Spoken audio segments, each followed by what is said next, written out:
My mother and father were high school graduates, but with PhDs in determination and drive to see their kids do better than them. In a family of five, I'm the oldest, and my mother and father, you know, left me with a lot of responsibility with the kids, and I tried to set a good example. And we were a tight-knit family, cheering each other on through the various successes that they were enjoying, and when there were difficulties, encouraging one another to go forth.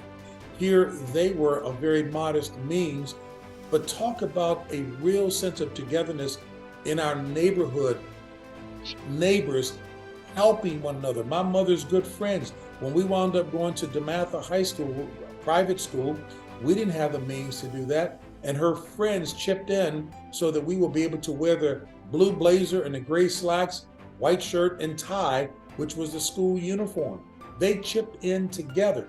Talk about a display of heart and caring for one another.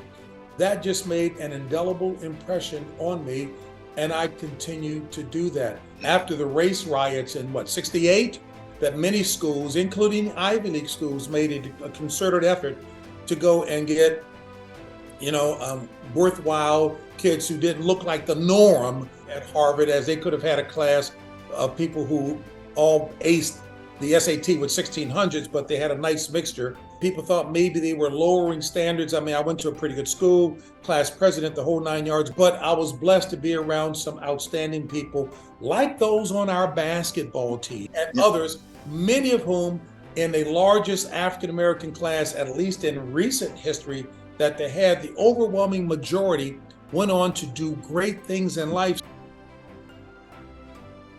I spend a lot of time trying to give back, being engaged and actively involved with young people, be they elementary school or grad school, to try to just give back. If there's anything of substance that I can share with them, I really look forward to it.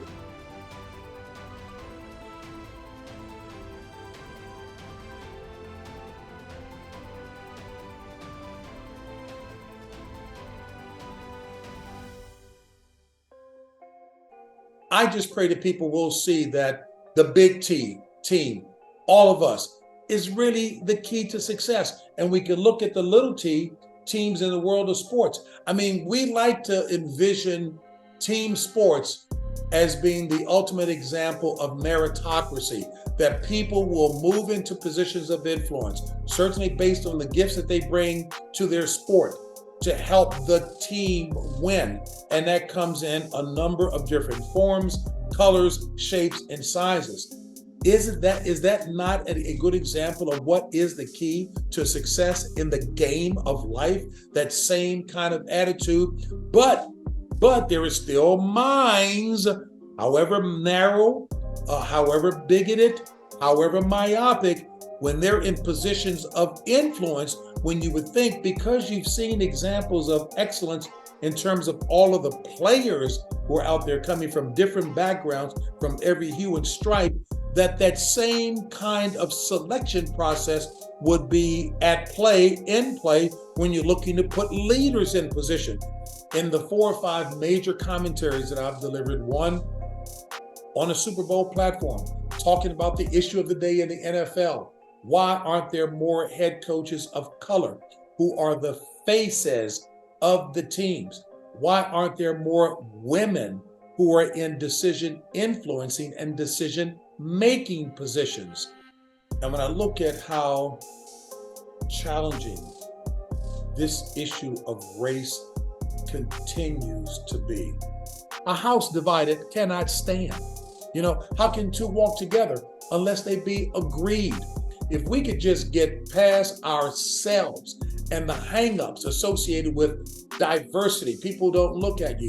There is more strength and gifts to be brought to the table as a result of the different and diverse gifts we bring to the table than being from one homogenous group.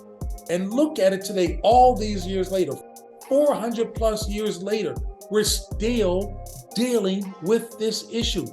Do we not know that excellence is not unique to any particular color or group of people or socioeconomic class? Gifts and excellence are universal. And I would pray that we would focus on that. So yes, the social movement has impacted me. How could it not? But it seems to just go on and on and on. How many Rodney Kings do we need to have? How many Emmett Tills do we need to have? Go back as far as you want, when lynching was a part of the Jim Crow South. How many George Floyds do we have to deal with? The civil rights movement really became something that was impactful when the TV images went around the globe of those men with the fire hoses, pointing at and knocking down these women in their Sunday's finest. Little girls with little, ribbons in their hair, or men in their Sunday clothes being beaten with. That is man's inhumanity to man.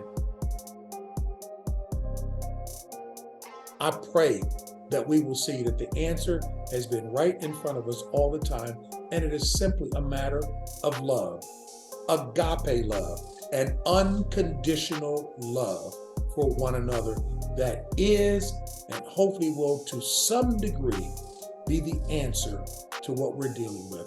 I don't know if I made any sense, but that's from the heart. So